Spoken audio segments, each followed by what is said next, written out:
So today we are discussing about how you can convert your visit visa to worker status. Okay, there are lots of people already in Canada on a visitor visa. They come to Canada with a different reason. They come for tourism. They come for to meet relative, meet their son or daughter who are currently studying in Canada. They come to meet them. Sometimes the people come for medical emergency. Sometimes people come with business requirement, business conferences, business meetings. Okay, so any reason they come to Canada, and if they maintain valid visit visa, they can apply, they can find a job offer, and once they get a job offer they can file their visa work permit application within Canada. So this is the program. In pandemic situation get worse, there are severe labor shortage, and after post pandemic also there was huge demand for skilled people, skilled professional.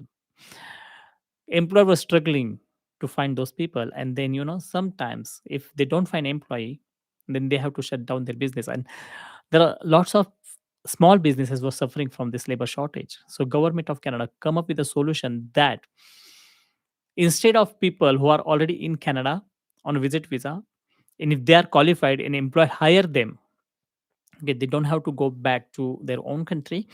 They can still stay in Canada and they can apply within Canada, and they can get work permit in their mailbox, so they don't have to leave this country. So this is very important decision. This is very effective decision taken by IRCC, taken by government of Canada, just to support employers in Canada who are really in need of skilled professional, skilled worker. So this is why IRCC introduced this policy to help employer. Now you can take benefit of this policy. Now what is this policy? Is policy is you have to have a valid visitor status in Canada. That is one thing. Second thing, you need to have a job offer. So if you have valid visa, you come to Canada and you look for employer. Okay, you can see employer, you apply in person, you can go to their offices and apply, meet their HR department and apply for a job. That one thing you can do it, that is really beneficial. If you are in India looking for a job, apply online, you know how many resume you send it to employer, you will not get a reply, and that's have been discussed a lot of time before. So, whenever you get an opportunity, you can come to Canada and visit employer's office, go in person and give your resume, talk to HR, talk to recruiters. Okay, those things that will really increase your chances to get a job offer of Canadian employer. Otherwise, see, people apply online, there's nothing happen. You will not even get reply from employer. You can contact recruitment agencies, but that take process take time. So better you come to Canada and look for employer first thing. Now besides this benefit, you will also, once you get a job interview done, once you meet your employer, once you get a job interview done, you will come to know about that employer's insight, how that employer is, what is the nature of the job, what are the scopes you have in future. You will see what this company is doing, how this company is doing. Besides that, this is job related information you can find by yourself while you are in Canada. Besides that, you can also see how this location works. Like you come to Canada, if you find a job in certain city, one suppose in Manitoba, in Winnipeg, you can see how this Winnipeg city is, what are the living cost, what are the standard of life there. You can go around and check how far you can get your housing, and then how far you have to go for work, what are the transportation available. You can see that things also. So there is opportunity for you to see the employer, find out more about the employer in person, as well as you also see how's the life in Canada. So this, you can take benefit of this policy.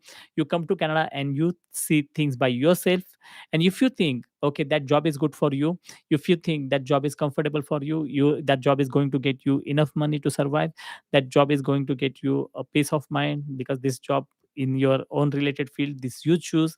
So there are lots of things is beneficial for you. So I want you to take advantage of this situation. Come to Canada, look for employer, go in person for interview, talk to employer, get selected, see surrounding.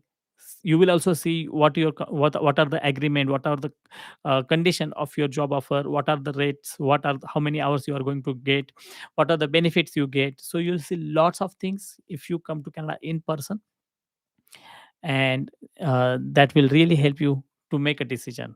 Because going to any other country from your own country, It's always hard decision to take, but this will give you an opportunity to see things upfront and then make your decision. Now, what are the general requirement for this visitor to worker? It's very quickly I'm going to explain you. There are two types of requirement: one general requirement, one specific requirement. Now, general requirements are, if you are looking for a job in Canada and you are having a visit visa with you, valid visit visa, that's the first requirement. You should maintain your valid status all the time in Canada as a visitor. If you lose your status, you are not eligible to apply this through this program. So first thing, you have to maintain your valid status, valid visitor status in Canada. That's the first thing. Now second thing, as I told you, you need to find a job offer, but job offer is not only one paper where employer give you, okay, we are offering this job. It's not only one paper. We need that document, that a job offer document, we need it. But along with that, we also need your employment contract, and main importantly, we also need LMIA, labor market impact assessment. Once you have those, you have job offer, employment contract, and LMIA, positive LMIA, then you can apply for your work permit within Canada. So these three things are mandatory. But along with that, you also need to have your English proficiency, and you also need to have minimum education. Now those are the general requirement. If we wanted to go ahead with the specific requirement, I have to take an example. If you are getting a job as a store manager, then you should have 3 years experience as a store manager, because it's a managerial job. You need to have that ability to manage stores. So you should have previous experience as a store manager at least for 3 years. So we know, government know, you will be able to perform your job and duties as a store manager, because you already work as a store manager in other country with other employer. That is going to be very important. This is going to be very important eligibility criteria you have to meet before you accept the job offer, that you should have 3 years experience in related occupation. That is one thing. This is specific requirement. If you get a job, low skill job, then you can still take it, because most of the low skill job doesn't require any experience. So this is specific requirement. If it's all depend on experience, is all depend on what kind of job you are taking. If it is skill job, you need experience. If you are low skill job, you don't need experience. So make sure, if you have, and I recommend, I really recommend, I always recommend in my all session, that if you are getting a job offer in your own field, that will increase your chance to get work permit. So this is very important. So you have a job offer where you it's related to your own occupation. Okay, and 3 years experience for the skill job.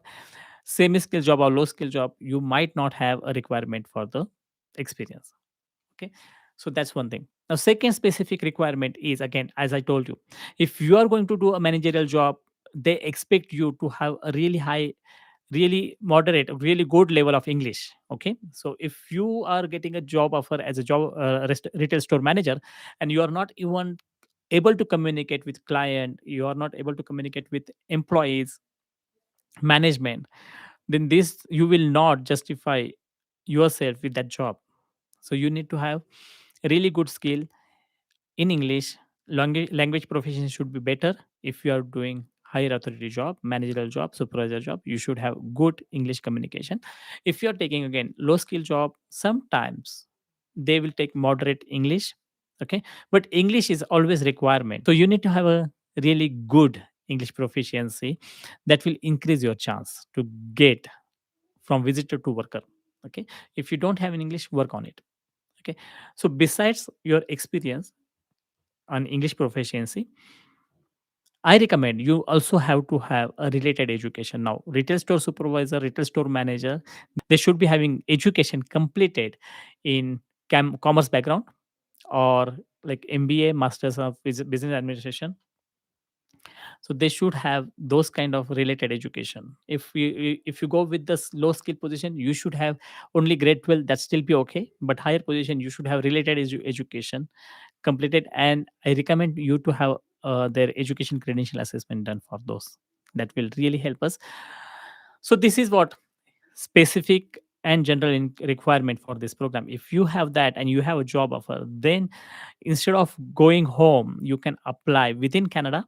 Okay, but you have to maintain your valid status. So this is the basic information I wanted to share today, that this is really good information for you to take a decision. If you have any question regarding any of these programs, any other immigration program, you can definitely communicate with me, join to me on these sessions, and I can definitely help you. Thanks. Have a nice day.